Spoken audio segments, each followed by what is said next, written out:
Hi guys and welcome back. So today I'm going to be showing you how to make these vegan and gluten free flapjacks, so let's begin. So to start on the recipe, you'll want to get yourself a small saucepan and into it place your vegan butter, the golden syrup and the light brown sugar. Place on the hob over a medium-high heat and stir until it's all melted and well combined. So while you're waiting for your mixture to melt, you can get yourself a large mixing bowl and into that place all of your rolled oats. You can then go ahead and pour over the melted mixture from the saucepan straight on top of the oats and then start giving it a good mix until all of the oats are coated in the mixture. It doesn't take very long. You can either use a wooden spoon or a spatula, either will work really well. It'll be sweet and sticky and this is what you're looking for.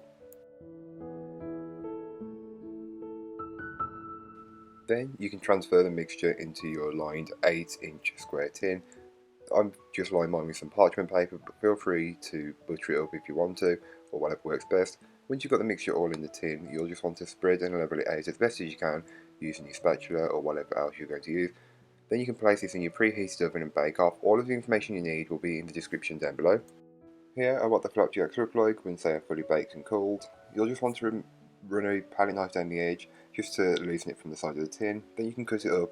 I got 8 generous sized portions, but feel free to cut them in half again, so then you get 16 smaller bite-sized portions. Either way, you'll enjoy them. As for the taste and the texture of the flapjacks, it's no different to using regular butter, so I do recommend, if you have only got vegan butter on hand, that make these and nobody will be able to tell the difference.